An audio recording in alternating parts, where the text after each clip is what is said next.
자, 그럼 나는 솔로 11기 74화 리뷰 한번 시작해 보도록 하겠습니다. 어떤 식으로 리뷰를 할까 고민을 해봤어요. 워낙에 등장인물들이 많고 이제 11기가 끝나는 분위기거든요. 그래서 각각의 인물들마다 분량이 다 조금씩 있었어요. 커플 위주, 인물 위주로 분석을 좀 해보도록 하겠습니다. 어느 정도 커플 그림이 나오는 그런 인물부터 분석을 좀 해볼게요. 상철과 영숙, 영철과 순자, 그리고 새롭게 등장한 커플이죠. 영호와 현숙, 이렇게 세 커플을 중점적으로 얘기를 하고요. 나머지 인물들은 어떤 행동을 했고 어떤 흐름이 좀 보이는지 분석을 하면서 이야기를 해보도록 하겠습니다. 먼저 이 11기 시작부터 떠들썩하고 주목을 받았던 상철과 영숙 커플이죠. 이번 74화에서는 두 사람이 위기를 넘기고 화해를 했습니다. 아침밥도 해주고요. 정성을 담은 손편지도 써주는 사이로 발전을 했어요. 역시 이 남녀관계는 위기가 있어야지 더 가까워지고 돈독해지는 것 같습니다. 애정촌 안에서는 더 이런 위기가 손쉽게 찾아오는 것 같아요. 아마 밖에서 만났으면 이런 위기 따위는 없었을 거라고 봅니다. 나는 솔로하는 애정촌에서는 내가 마음에 들어하는 저 여자를 좋아하는 다른 남자 경쟁자가 있고 내 남자를 마음에 들어하는 다른 여자 경쟁자가 있고 그리고 우리 둘 사이의 이 커플 느낌을 시기하거나 그리고 떠들어대기 좋아하는 호사가들이 존재하고 그리고 가장 중요한 제작진들이 자꾸 둘 사이를 일부러는 아니지만 갈라놓고자 하는 행동들이 자꾸 나오죠. 우리 둘만 따로 떠튀어 놓으면 우리 둘이 가까워지고 알아서 북치고 장구치고 님도 보고 뽕 뒀다고 할 텐데 자꾸 내 님을 다른 여자랑 데이트를 시키고 나는 원하지도 않는 남자랑 데이트를 해야 되고 시간 아까워 죽겠는데 내 남자, 내 여자 알아가기도 바빠 죽겠는데 자꾸 엇갈리게 만든단 말이에요. 제작진이 의도하진 않았지만 어쨌든 랜덤 데이트 그리고 다른 사람이 선택해서일 수도 있겠고 이런 슈퍼 데이트권 같은 이유들 때문에 그런 엇갈리는 상황들이 생기면서 오해가 싹트고 그런 작은 오해가 위기로 커지는 거죠. 그런 위기들을 그래도 무사히 잘 넘어갔습니다. 둘은 이제 큰 문제 없이 마무리가 될 거예요. 그 지난 예고편에서는 마치 영숙이 상철과의 관계를 후회하는 것 같은 그런 연출을 했지만 사실 감동의 눈물이었다는 게 이번 본편을 통해 밝혀졌어요. 상철과 영숙이 서로 편지를 이제 써주잖아요. 뭐 상철이 영숙 몰래 편지지를 빌려주는 척 하면서 자신의 편지를 그 안에 담아놓고 이렇게 하죠. 그런 이벤트를 통해서 영숙의 이제 눈물샘도 자아내고 여기서 우리가 알아볼 부분은 뭐냐면 상철과 영숙의 관계에서 상철의 행보가 얼마나 큰 역할을 하는지를 우리가 알아볼 수 있었어요. 영숙이 상철의 행동을 질타하고 다른 여자 출연진들에게 상철이 내가 적극적이어서 좋다 이런 소리를 한다. 나 좀 속상하고 상처받는다. 어쩜 이럴 수가 있지? 뭐 장거리 때문에 나를 어려워하고 이 관계를 힘들어한다. 그럴 건 뭐 하러 나왔어. 짜증나. 이렇게 말은 하지만 그런 영숙의 모든 행동들은 그저 상철이 자기에게 더 다가와주길 바라는 투정에 불과했다는 거 우리는 알 수 있었어요. 상철이 영숙과 너무 커플 매칭이 된 거에 대한 부담감을 다 떨쳐내버리고 좋아 이제부터는 영숙에게만 가겠어 라고 마음을 정하고 이제 직진을 하는 순간부터 영숙의 불안감은 눈 녹듯이 사라집니다. 아무것도 없어졌어요. 그 전까지 갖고 있었던 모든 불안감들, 모든 섭섭함, 실망감들이 다 없어져 버렸어요. 즉, 이 둘 사이의 관계의 주도권은 명확하게 상철이 갖고 있다는 뜻입니다. 영숙이 굉장히 진취적이고 자기 감정 표현에 서슴없고 되게 관계를 주도적으로 이끄는 것처럼 보이지만 사실 이 관계를 유지하는 핵심 키워드는 상철에게 있다는 거죠. 다행스럽게도 상철이 영숙의 그런 모습들, 그런 적극적이고 너무 영철이만을 바라보는 모습들에 부담감을 느꼈지만 잘 헤쳐나가서 영숙과 이 관계를 계속 이어나가기로 마무리가 된 것 같아요. 그렇게 된 이유는 상철도 대단히 적극적이고 진취적인 연애 성향을 갖고 있는 사람이 아니기 때문이라고 생각합니다. 제가 저번화 리뷰에서도 그 얘기를 했었죠. 상철이 너무 영숙과의 이런 커플 프레임이 부담스러워서 거리를 두려고 했다면 영숙씨 우리 다른 사람들도 알아보고 이렇게 천천히 해요. 이런 제안도 하고 그러질 못했어요. 그런 말이 상대방을 밀어내는 나쁜 놈처럼 보일까봐도 두려워했고 그리고 내심 순자도 알아보고 싶어하는 마음을 실제로 행동에 옮기지도 않았어요. 상철 역시도 본인에게 호감을 느끼는 여자에 한해서만 매력적으로 보일 수 있는 남자라고 생각이 듭니다. 상철, 영숙 둘 다 끼리끼리 만난 것 같습니다. 그래서 요 나는 솔로에서는 둘이 커플로 마무리가 될 것 같아요. 큰 이변 없이 끝날 것 같습니다. 이후부터는 뭐 아침밥 해주고 상철이 스크램블 에그 해주잖아요. 서툴지만 케첩으로 하트 모양도 만들어주고, 마음 확인이 끝났기 때문에 이제 어떤 선물을 갖다 바치던 어떤 편지 이벤트를 하던 문제가 되지 않아요. 영숙도 이제 상철에게 쪽지 편지도 주고, 다음날 그 잔슨빌이었나? 그런 소세지도 구워서 주고, 서로가 이제 좋아 죽습니다. 이제 다른 사람은 볼 것도 없어요. 이제 시선도 부담스럽지 않아요. 다 이겨낼 수 있을 거예요. 물론 이 만남이 현실 세계에 나와서도 이루어질지는 모릅니다. 이 나는 솔로라는 애정촌이 참 신기해요. 제작진들이 엄청 잘 만들어 놨어. 이 안에만 들어가면은 마치 이상한 나라의 앨리스가 된 것처럼 새로운 사람이 되어가는 것 같습니다. 아주 신기해요. 보고 있는 저도 와, 저럴 수 있겠다 싶은 마음이 드는데, 그 안에 있는 사람들은 정말 내가 왜 이러는 거지 싶을 만큼 나답지 않은 모습들, 이 며칠밖에 되지 않은 상황에 내가 이런 감정이 들어도 되나 싶은 그런 모습들을 하고 있을 거예요. 본인 스스로도 놀랄 정도로. 참 재밌는 공간을 만든 것 같아요. 제작진들 진짜 대단합니다. 박수 치고 싶어요. 짱이야 짱. 기완이요. 영철 순자가 이제 상철 영숙 이후로 두 번째로 커플 분위기가 형성됐던 인물들입니다. 영철 순자도 서로가 첫 인상 호감이 맞아 떨어졌고, 서로 데이트가 매칭이 되고, 서로 마음이 있다라는 것도 보여주고, 이렇게 문제없이 관계가 지속됐어요.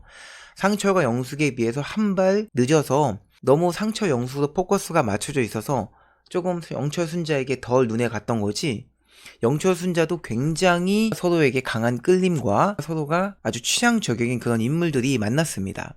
대신 이제 변화가 있다면은, 처음에 사람들의 시선, 제작진들의 시선이 상철 영숙 커플에게 꽂혀 있던 것들이 이제 영철 순자에게로 옮겨갔어요.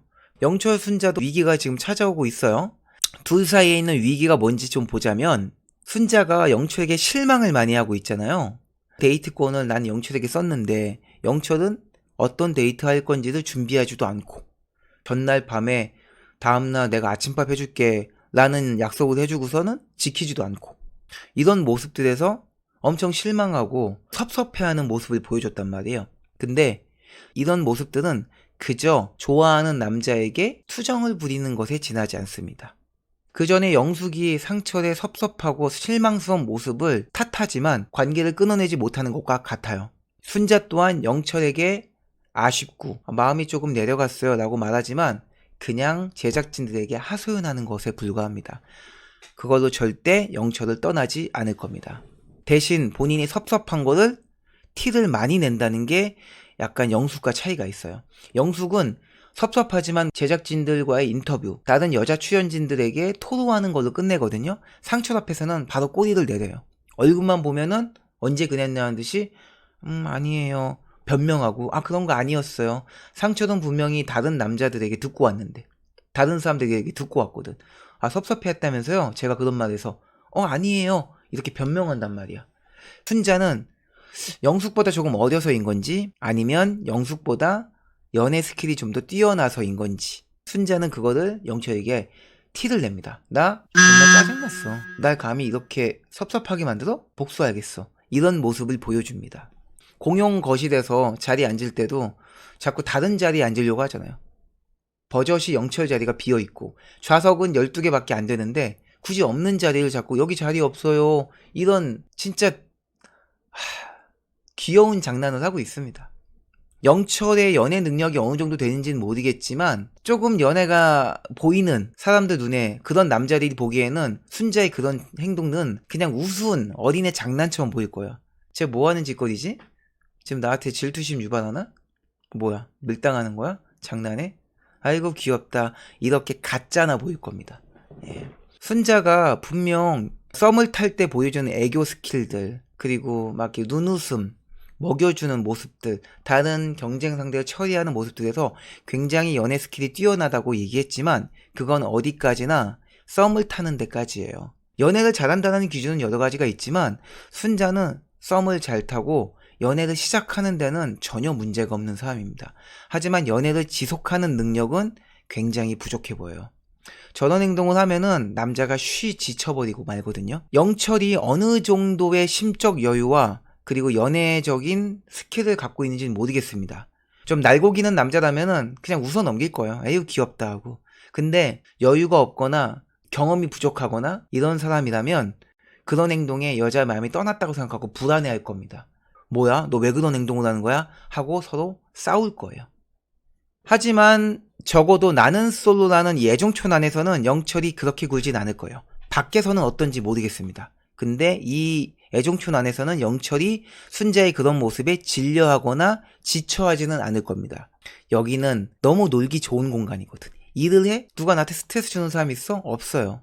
4일째 됐으니까 이제 편해졌을 거 아니야. 여기 출연진들하고도. 그리고 영철 스스로가 사람들하고 밝게 장난치고 노는 거 좋아하고 뭐 중화반 좀 춤도 추고 그러잖아요. 기본적으로 좀 인싸질이 있는 사람이기 때문에 어색해하고 불편해하는 스타일이 아니에요. 3일째 넘어가면서 이미 친해졌어. 약속의 중요도도 까먹고 늦게까지 술 먹으면서 사람들하고 노는 거 보면은 바로 답 나오는 거지. 그렇기 때문에 영철은 지금 스트레스가 없습니다. 순자의 저런 것들에 과하게 스트레스 받지는 않을 거예요. 아 미안해. 내가 잘할게. 사과하고 그냥 좋게 넘어갈 거라고 봅니다. 하지만 이 관계가 밖에서도 유지될지는 모르겠어요. 자, 밖에서 다시 은행 출근하고 일하고 현실로 돌아오면은 순자의 이런 강압적인 투정 그리고 애정 갈구 이런 것들은 영철을 힘들게 할 겁니다. 지치게 만들 거라는 거죠. 그런 모습들 전적으로 보여줬던 순자의 투정 스킬이 있었죠?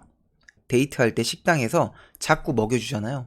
그 MC 한 분이 그 얘기하던데 식사 라이팅이라고 하던데 계속 먹여주면서 먹으라고 놔 이거 좋아해 먹어 자꾸 이런 행동을 하죠.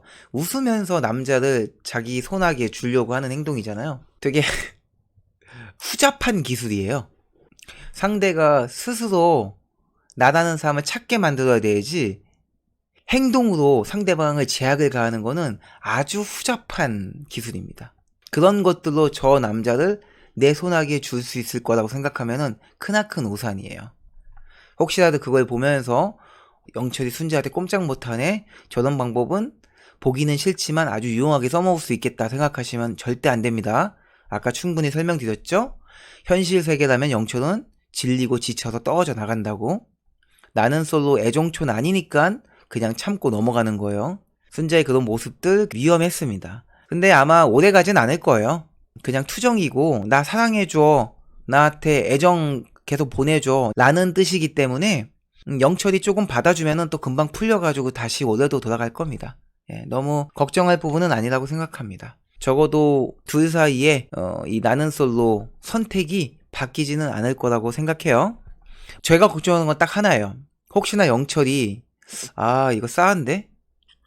밖에 나가면 딱 헤어질 각인데 이렇게 생각하고 손절을 치는 걸 걱정합니다. 순자는 무조건 영철을 선택할 거예요. 영철이 순자를 선택 안 할 수는 있어. 근데 웬만하면 할 거예요. 선택 안 하면은 이 방송에서 이미지가 너무 구려지잖아. 하고 밖에 나가서 정리하겠지. 애정촌 안에서는 웬만하면 선택할 거라고 봅니다. 귀신 같죠? 기완이요. 다음은 영호와 현숙 한번 볼까요? 한 번씩 돌아와가지고 만난 커플이어 그런지 이미 위기를 극복하고 왔어요. 그래서 이 둘은 시작부터 아주 매끄럽습니다. 다른 위기가 더 없습니다. 이미 위기를 겪고 왔어. 둘 사이의 애정전선은 아무런 문제가 없습니다. 이 둘 사이에서 일어나는 그런 잔가지들이 있잖아요. 오늘 방송에서 보여진 그런 화면들은 크게 신경 쓸 필요가 없어요. 현숙이 영수한테 말하는 내용들 있잖아요. 영수에 대해서 생각하면 먹먹하다. 참 이 마음이 뭔지 알 수가 없다. 이런 얘기들 전혀 신경 쓸 필요 없습니다. 중요한 건 둘이 서로 선택하고 있다는 거고 각자 얻은 데이트권을 서로에게 썼다는 거예요. 나를 건드는 그런 요소들이 있지만 흔들리지 않는다는 걸 보여주고 있잖아요. 흔들린다는 거는 그런 말들을 하고 있고 그런 생각이 든다가 흔들리는 게 아니에요. 흔들리는 건 그로 인해 내 선택이 바뀌기도 한다는 게 흔들리는 겁니다. 이런 것들을 흔들린다고 말하면 우리 삶에서 흔들리는 일 너무 많아요. 나는 분명 오늘 설렁탕을 먹어야지 하고 식당에 갔는데 갈비탕이 보여. 오, 저거 맛있겠다. 이것도 흔들리는 거예요. 하지만 설렁탕을 시키면은 문제 없는 거잖아요. 그걸 보고서 뭐야, 얘 갈비탕이 흔들린단 말이야? 이렇게 생각하면 안 되잖아. 이렇게 생각 안 하잖아요, 우리. 말을 하고 생각이 들 수는 있어. 잠깐 그런 감정이 들 수 있어요. 감정은 계속 변화하는 거예요. 하나로 이어지면은 그건 로봇이지. 감정은 한 가지로 규정할 수가 없으니까. 궁극적으로 어떤 행동을 하고 있느냐를 보면 되는 거지, 그런 작은 잔가지들은 신경 쓸 필요가 없다. 그래서 우리가 절대 하지 말아야 될 게 뭐냐면 상대방 마음 떠보는 거. 영호도 그런 모습을 보여줘요. 영수 형이 그러니까 어땠어? 이런 걸 물어봅니다. 그때 속으로 저 너무 불안했어요. 내가 영호를 잘못 봤나? 영호 이런 애 아닌 줄 알았는데? 상대방의 마음을 떠봐서 우리한테 득이 될 게 하나도 없어요. 영호가 현숙한테 영수 형 어땠어? 라고 물어본다고 해서 현숙이 무슨 말을 해줄 수 있어요? 아, 영수 별로야. 이런 말을 기대했어? 그런 말을 할 것 같아? 현숙이 할 리가 없잖아. 자기 얼굴에 침 뱉는 일인데. 그럼 반대로, 아, 영수 좋은 사람이야. 기회만 되었다면, 좋은 타이밍이었다면 잘 돼볼 수 있었을 건데. 이렇게 좋게 말할 수도 없잖아. 그렇게 말한다고 해서 내가 기분이 좋아? 뭘 기대한 거야? 어떤 좋은 말이 나올 걸 기대해. 우리한테 득될 게 하나도 없다는 거예요. 마음을 떠봤자 의미가 없다. 혹시 그렇게 분위기가 흘러갈까봐 되게 걱정을 했는데 다행히 영수에 대한 현숙의 말에 흔들리지 않았어요. 영호가 이렇게 대답을 하잖아요. 영호 형 멋있지. 그래도 잘 대처했다고 생각합니다. 영수에 대한 현숙의 마음을 떠본 거는 최악이었지만 그래도 수습을 잘해서 다행히 잘 넘어갔어요. 그래서 마무리는 아주 안정감 있게 끝났습니다. 그리고 전체적으로 대화의 흐름이 너무 좋아. 데이트 흐름이 너무 좋아요. 이번 화에서 편지를 준 사람이 남자 중에 상철과 영호가 있었잖아요. 상철보다 영호가 훨씬 데이트 스킬과 여자를 대하는 이 방식이 정말 뛰어나다고 생각했던 게, 정석대로라면은 편지를 주는 행위를 하기 위해서는요 필요한 수순이라는 게 있어요. 왜냐면 이 편지를 준다는 것 자체가 일단은 내가 쉽게 말로 꺼내지 못하는 말들을 보통 편지에 담아서 전달하잖아요. 굉장히 진지하고 약간은 무거운 주제의 이야기를 한다는 거죠. 그러려면은 기본적으로 뭐가 필요하냐면 둘 사이에 유대감이 필요해요. 라포 형성이라는 게 필요하거든요. 심리학 용어로 이 라포라는 단어가 바로 유대감이라고 생각하시면 돼요. 훨씬 다양한 의미가 있는데 그냥 폭넓게 유대감이라고 생각하시면 됩니다. 이 유대감을 쌓기 위해서는 넓고도 깊게 쌓아야 된다는 거죠. 근데 처음부터 깊게 쌓을 수는 없어요. 일단 넓게 쌓아야 돼요. 넓게 쌓으려면 가볍고 별거 아닌 주제로 대화를 편하게 이끌 수 있는 분위기를 만들고 그 다음에 진지한 주제를 이야기함으로써 둘 사이에 남들과는 나누지 않는 감정을 건드리는 거죠. 상철은 그걸 알고 그 정도 단계를 알고 했는지는 모르겠습니다. 근데 영호는 이 단계를 아는 것 같아요. 좀 멋있었습니다. 일단 편지를 미리 준비해 놓고 데이트를 합니다. 편지에 대한 얘기는 일절하지 않아요. 별거 아닌 얘기도 하고 맛있는 음식도 먹고 그렇게 훈훈하게 데이트 잘 마무리 지은 다음에 돌아가면서 편지를 쓱 주죠. 현숙이 영호와 데이트를 통해서 감정이 점점 커지고 있을 거 아니에요. 유대감이 점점 깊어지는 단계에서 편지가 훅 들어가면은 이 편지를 읽으면서 뭐가 와요? 영호의 표정과 목소리가 생생하게 전달될 거란 말이에요. 방금 전까지 대화를 나누고 온 사람이니까. 이게 바로 편지를 주는 제대로 된 방법이에요. 편지 이벤트를 하려면 이렇게 해야 됩니다. 무조건 고백하는 방식으로 주는 게 아닙니다. 혹시라도 마음에 드는 이성에게 편지로 고백 공격을 하고 싶다면은 꿈을 깨세요. 영호와 현숙을 보면서 편지 주면은 사람이 감동을 받는구나 이렇게 생각하시면 절대 안 됩니다. 자, 이제 메인 커플 3커플 얘기는 끝났습니다. 나머지 짜투리 인물들에 대해서 얘기를 좀 해볼까요? 영숙이 상철과의 대화 중에 여기 나쁜 사람 만내는 무슨 뜻인가요? 그거 궁금해하시는 분들이 계셨구나. 내용에 넣을까 말까 하다가 안 넣었는데 물어보시니까 얘기해 드릴게요. 그거는 영숙이 본인의 가치를 지키는 방법 중에 하나예요. 영숙은 상철과의 관계에서 본인의 가치가 떨어지는 걸 굉장히 조심하고 있거든요. 상철이 다른 남자들과의 대화에서 영수님이 자신에게 적극적으로 다가와주는 게 너무 고맙다. 이런 얘기에 아주 큰 상처를 받잖아요. 내가 더 이 관계에 적극적이다. 남자는 그렇지 않은데. 나만 애달고 나만 좋아 죽는 것 같다. 그런 것들을 상철과 이번 화에서 이제 화해를 하죠. 상철이 제가 처음에 적극적이었던 거 기억 안 나요? 먼저 옆자리에 앉기도 하고 설거지 할 때 옆에도 가고. 그때 영숙이 뭐라고 해요? 그거 한번 이런 식으로 굴잖아요. 그것과 같은 맥락이에요. 네가 좀 더 적극적이어야 돼. 나 같이 떨어지는 여자 되고 싶지 않아. 네가 더 나 좋아한다고 해줘.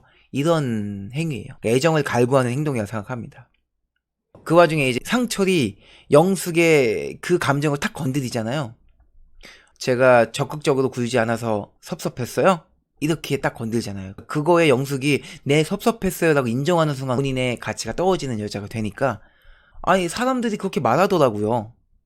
이렇게 얘기하잖아요. 그러면서 탓을 남들한테 돌리죠. 여기 나쁜 사람들이 많네. 이런 이유라고 생각하시면 됩니다.